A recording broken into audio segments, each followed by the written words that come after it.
Bueno, vamos ahora a hablar, primero de todo, les quiero mostrar esta hoja de datos que está en el aula virtual, que es una nota de aplicación, no una hoja de datos, me equivoqué, en la cual, si ustedes se dan cuenta, esto está escaneado, es decir, no está generado en forma electrónica, es decir, que es una nota de aplicación de hace un montonazo de años, de Analog Devices, en la cual dice cuáles son las consideraciones para tener en cuenta para shielding, que es el blindaje, y warding. Warding es una técnica para garantizar, por ejemplo, cuando yo tengo algún tipo de transductor de muy alta impedancia. Por ejemplo, para hacer un pHímetro, yo necesito un tipo de celda que tiene muy alta impedancia.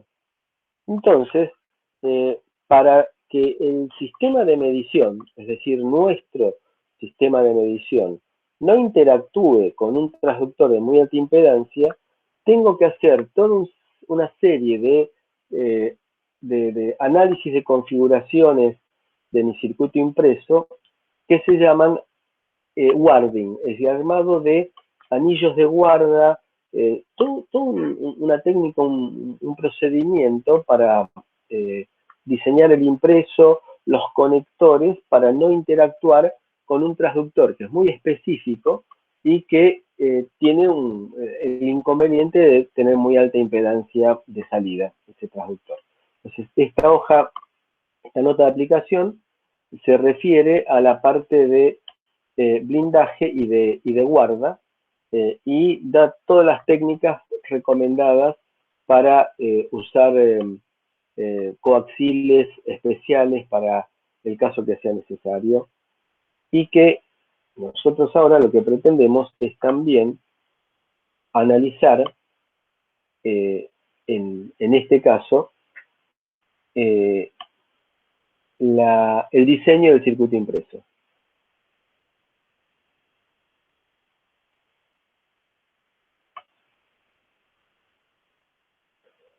¿Cómo es que se diseña el circuito impreso y el circuito, en general vinculado? Y como ustedes verán, el originador es Texas Instruments. Acá vamos a hablar, entre otras cosas, de la separación de las fuentes y de en qué punto las dos fuentes se tienen que unir cuando tengo en realidad físicamente una sola fuente.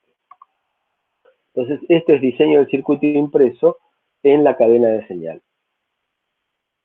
Pensemos nosotros que tenemos nuestro sistema que estamos diseñando, que va a tener un conjunto de señales digitales, un conjunto de señales analógicas, que las vamos a tener que estar procesando, y vamos a tener sometido nuestro producto, nuestro proyecto, a interferencia electromagnética, producto de que estamos trabajando al lado de la fuente, tenemos un teléfono celular al lado. Ustedes vieron que cuando tenemos el celular al lado de la computadora y entra una llamada de telefonía celular, nos avisa antes la computadora por el ruido en los parlantes de que suene el teléfono propiamente dicho. Hay tres técnicas posibles de acoplamiento: resistiva, capacitiva o inductiva, es decir, forma en la cual podemos llegar a producir mal funcionamiento de nuestro sistema. En primer lugar, recordemos de que los circuitos impresos están hechos de cobre, y el cobre tiene resistividad. Fíjense que la resistividad del cobre es muy buena comparada, por ejemplo, con el plomo.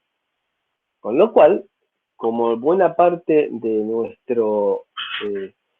nuestra soldadura es plomo, y los agujeros metalizados son de plomo, digamos, no es exacto lo que estoy diciendo, pero es aproximado. Fíjense que acá hay un detalle importante. Cuando yo hago un agujero pasante en un circuito impreso, estoy agregando resistividad. Por lo tanto, una primera norma de buen diseño es tratar de pasar de capa a capa la menor cantidad de veces que sea posible. Porque estoy agregando resistividad, y la resistividad es ruido. Con lo cual, se tiene que tratar de solucionar todo lo posible en la misma capa.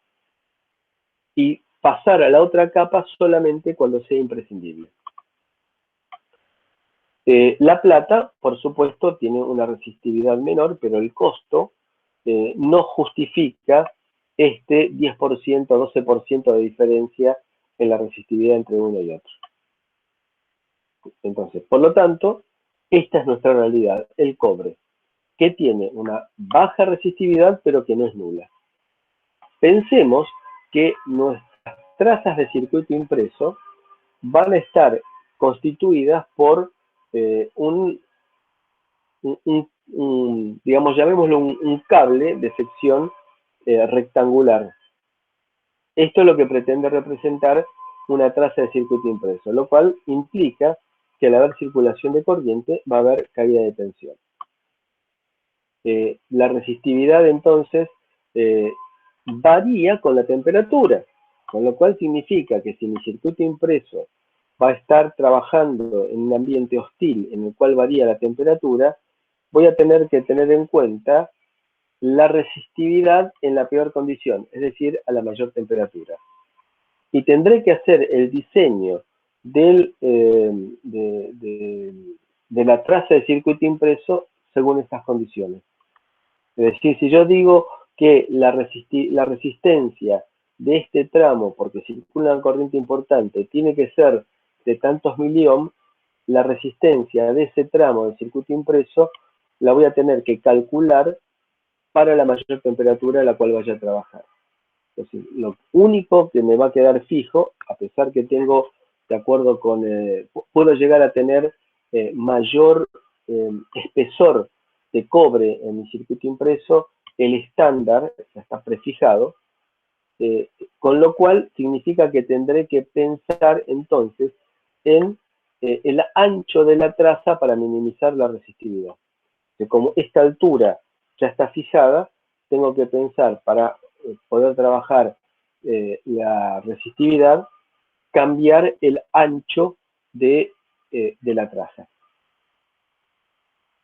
Las vías tienen una resistencia importante, con lo cual las vías son las uniones de capa, de capa a capa del impreso, con lo cual, como ese es un proceso que se hace en toda la secuencia, y lo que se hace básicamente es depositar algo similar al plomo, vinculado con el plomo, queda claro aquí que lo que voy a hacer es depositar un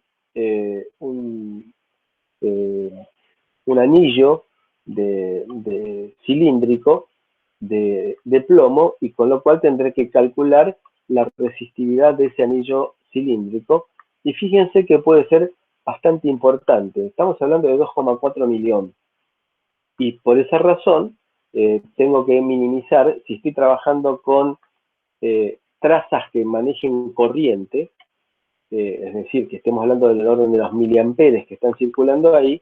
Bueno, fíjense que con miliohms de corriente, de resistividad, perdón, puede llegar a ser importante la caída que tenga en las vías, es decir, en los agujeros metalizados. Otro tema a tener en cuenta cuando hago un diseño de impreso es la capacidad de capa a capa, porque ustedes imaginen que voy a tener cobre de un lado, cobre del otro lado, y en el medio voy a tener un dieléctrico, que es el epoxi de base del circuito impreso. Con lo cual, eso es un hermosísimo capacitor.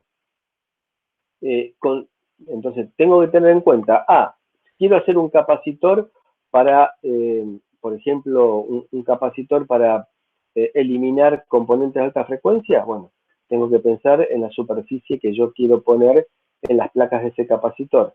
Ahora, si quiero minimizar el acoplamiento que haya entre capa y capa, voy a tener que minimizar las superficies que estén enfrentadas.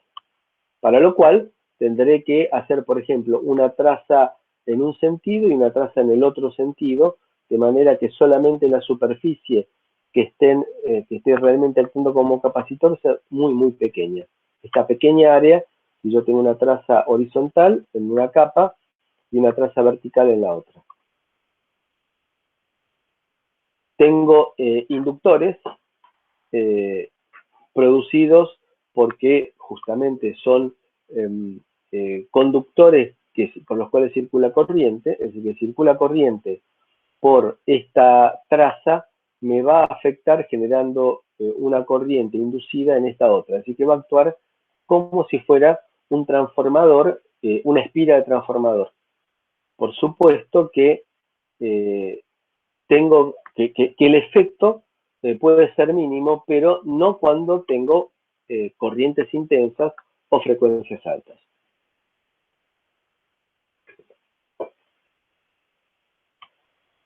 En este caso tendré que buscar la forma de que señales que puedan llegar a ser susceptibles de inducción electromagnética, los conductores estén lo más alejados posible. Entonces, si acá tengo una corriente importante y acá tengo una pequeña corriente producto, por ejemplo, de la termocupla, tengo que hacer que este conductor esté lo más alejado posible de este conductor. Bueno, en el caso entonces de las inductancias, también tengo que tener en cuenta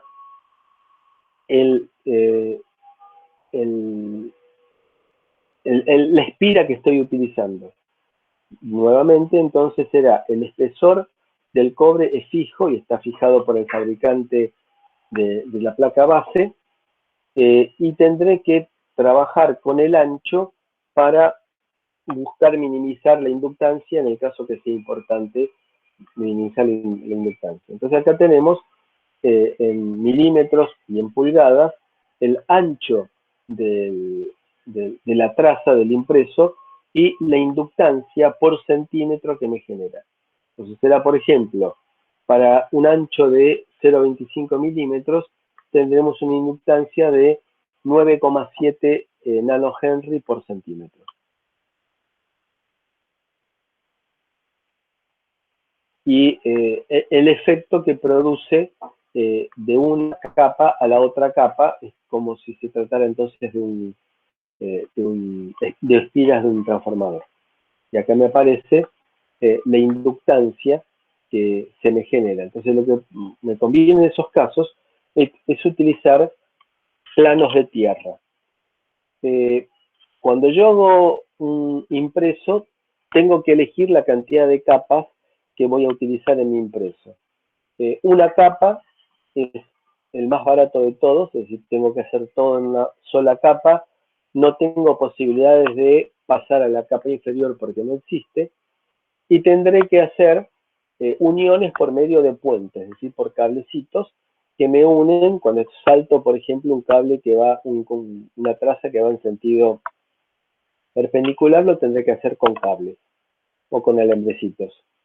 Pero esta es la técnica, el formato más barato. Lo habitual para trabajos de poca exigencia es utilizar dos capas, lo más recomendable. Ahora, si tengo necesidad y presupuesto, puedo utilizar, por ejemplo, impresos de 4 capas, en los cuales habitualmente las capas centrales están asignadas a tierra y a BCC, a la tensión de alimentación. Con lo cual, lo que estoy agregando son capas de separación dieléctrica. Es decir, que en lugar de tener un capacitor, voy a tener varios capacitores en serie. Entonces, si esto queda claro, es decir, la separación, la altura, llamémoslo así, el ancho del impreso es prácticamente el mismo, y lo que estoy haciendo es agregando capas metálicas en el medio como si fueran placas de capacitores. Por lo tanto, en lugar de tener un único capacitor, vamos a tener 3 capacitores en serie. Ustedes saben que la capacidad de 3 capacitores en serie es 1 sobre C igual a 1 sobre C1 más 1 sobre C2 más 1 sobre C3. Con lo cual, logro disminuir la capacidad, por ejemplo, a 1/3 de la que tendría si solamente tuviera 2 capas. Entonces, lo mismo pasa con las inductancias. Entonces, al agregar planos de tierra, disminuyo el efecto inductivo de la circulación de corriente en una capa con el de la otra capa. Bajas inductancias requieren trazas más anchas y también utilizar planos de tierra. Acá nos aparece otro tema. Empezamos ahora a analizar un poco más en detalle. Pues acá hemos decidido utilizar varias capas si quiero minimizar capacidad de inductancia de la parte superior a la parte inferior del impreso. Voy a tener que evitar tener superficies enfrentadas en ambas capas para minimizar la capacidad. Hacer trazas anchas si quiero minimizar la resistividad y la inductancia. Son consideraciones generales de diseño. Ahora nos empieza a aparecer otro problema, que son las corrientes de retorno o las caídas que no son tan visibles. Como por ejemplo, empiezan a aparecer loops. Y este es un punto fundamental. Cuento un ejemplo para tratar de entender de qué estamos hablando. Hace unos cuantos años fui a visitar a una empresa en Rosario y que estaban haciendo un diseño con un circuito con un microcontrolador. Y tenían un problema que era el ruido que se inducía en el sistema de medición.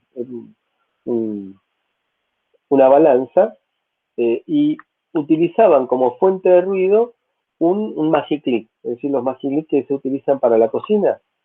Entonces, cada vez que disparaban el magiclick, se producía una variación importante en la indicación de la balanza. ¿Cómo solucionarlo eso? Bueno, lo primero fue determinar la fuente. Evidentemente era un tema de radiación. Bastó con poner la tapa del gabinete en forma perpendicular al magiclick, como para bloquearlo, y el ruido prácticamente, el efecto del magiclick prácticamente desaparecía. Y evidentemente ahí era ruido inducido. Cuando el ruido entra en un gabinete, en un sistema, no hay forma de eliminarlo. Créanme, es terrible eliminarlo. Por lo cual, lo que hay que hacer es evitar que entre ruido. Para lo cual, lo que se suele hacer es colocar filtros de línea. Si ustedes se fijan en su computadora, si tiene una computadora de escritorio, ahí se ve bien clarito, tiene donde se conecta el cable de interlock, el que va a 220, tiene un zócalo especial, y ese zócalo especial ahí adentro tiene un par de inductores machazos con un par de capacitores conectados a la tierra de la fuente y que actúan como filtros.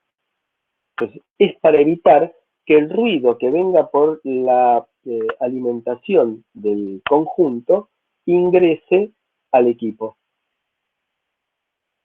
Por tal motivo, entonces, voy a necesitar colocar filtros de esas características en mi circuito para evitar que me llegue ruido por la alimentación. Una vez que entró, créanme que es complicadísimo, casi imposible y costosísimo eliminarlo. Por lo tanto, lo que hay que hacer es evitar que llegue el ruido. Y ahí nos empiezan a aparecer cosas raras, como por ejemplo lazos. En el caso del circuito que yo les mencioné antes, que era susceptible al ruido y que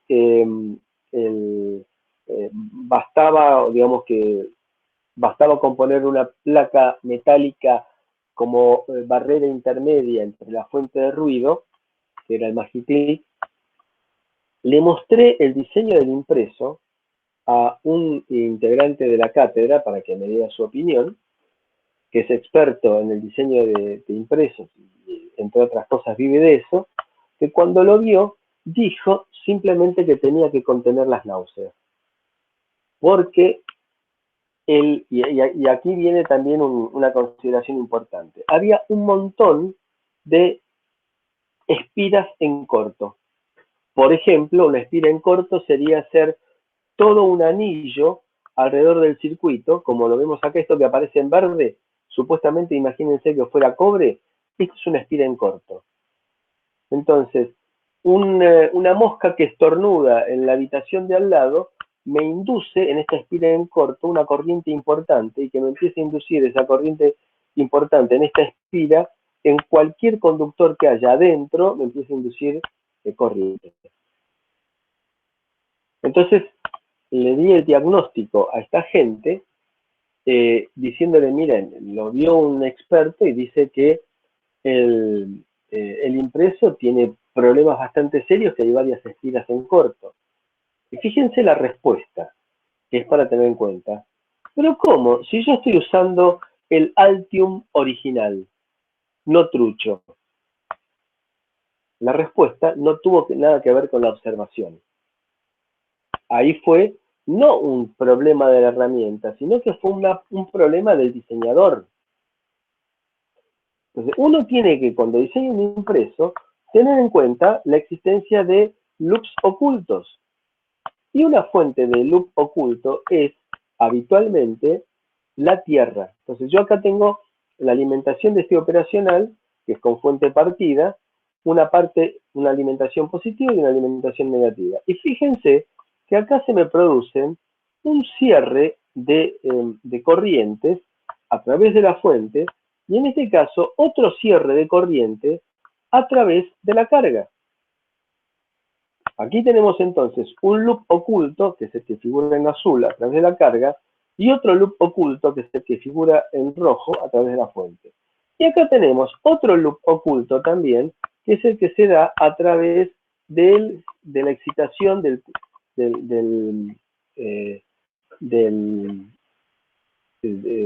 sensor que estoy utilizando. Habitualmente aquí tengo una impedancia de entrada alta, lo cual puede ser una ventaja o puede llegar a ser una desventaja, porque si el transductor me introduce ruido, dijimos que una vez que entra el ruido es muy complicado eliminarlo, entonces tendré que tener algún tipo de consideración, como por ejemplo poner algún tipo de inductor aquí en serie con la entrada, y la impedancia de entrada me va a actuar como limitador de la corriente de ruido que se genere. Entonces, hay que analizar un montón de distintas fuentes de ruido y los parámetros parásitos que me aparecen. Típicamente acá vemos inductores y vemos resistores. Entonces, aquí tenemos, este sería un sistema de adquisición de datos, tenemos inductores y tenemos inductores en la alimentación, inductores en la carga, y después tenemos también la fuente de alimentación que nos requiere un análisis especial.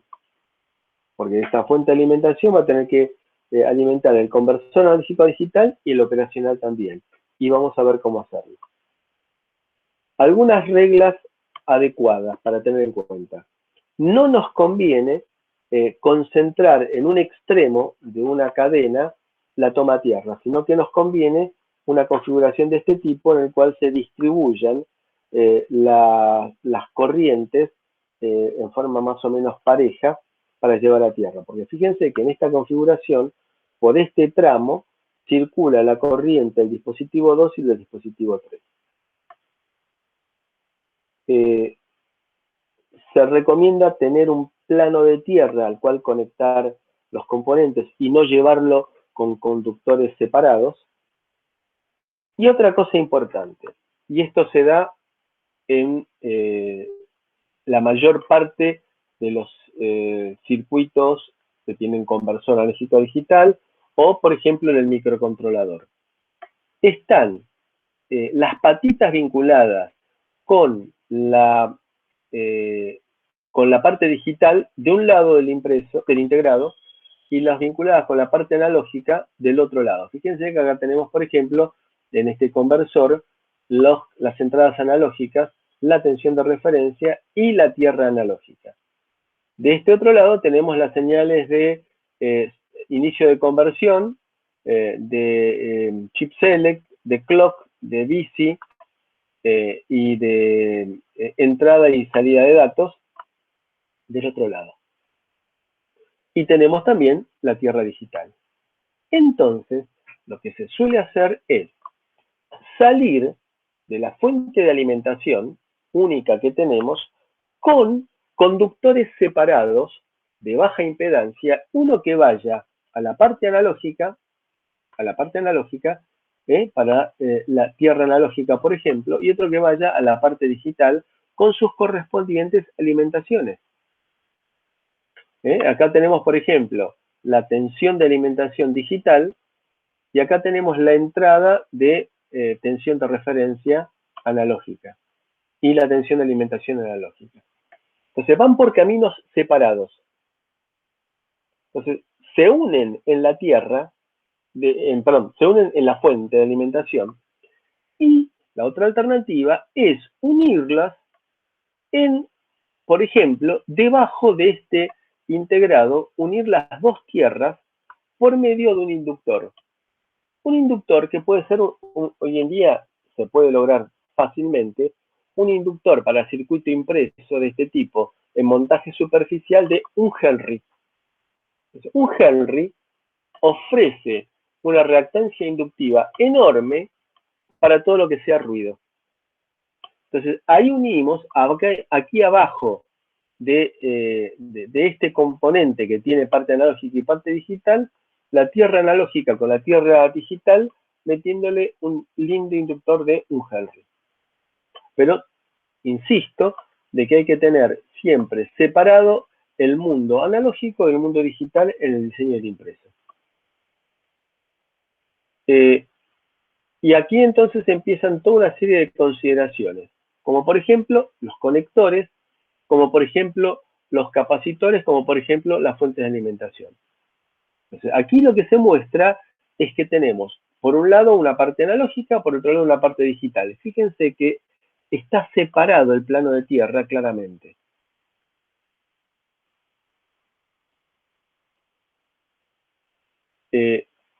Nos conviene, por ejemplo, en el caso de conectores, estar intercalando línea de señal, línea de tierra, línea de señal, línea de tierra, para minimizar las capacidades. Y nos conviene mantener la parte analógica simétrica, porque es más fácil de revisar y de seguir, hacer ranuras de tierra, como por ejemplo en este caso, que todos estos puntos sean tierra para que me venga un transductor y venga el transductor vivo, el conector vivo a este punto y la tierra al ladito, no tener que llevar la tierra a otro lado, otro transductor con la tierra al lado y así sucesivamente.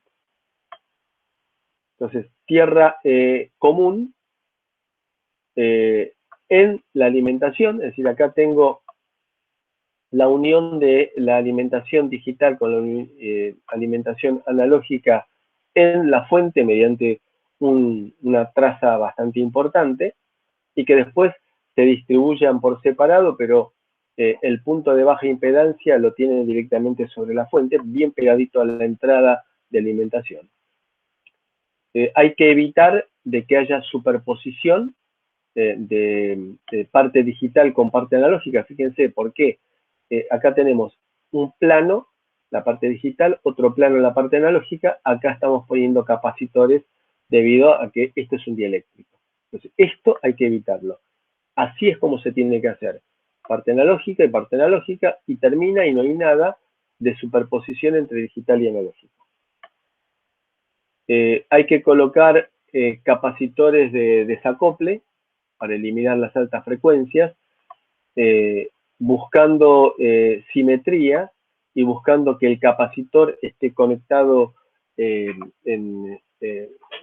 lo más cerca de la entrada para evitar ruidos que vengan desde la entrada.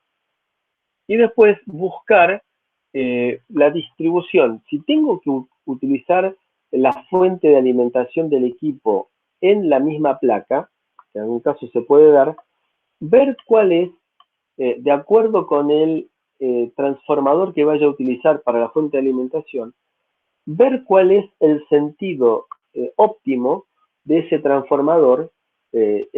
Tenemos 6 posiciones distintas para montarlo.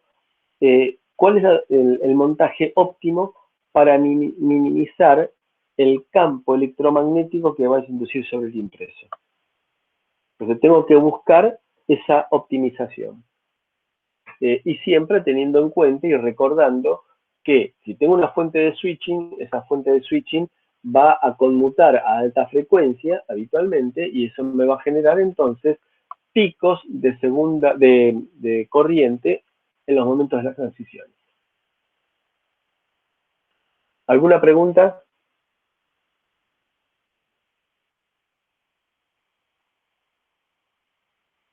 ¿Están todavía despiertos? Sí, Marce, por mi lado no hay ninguna pregunta. Muy bien.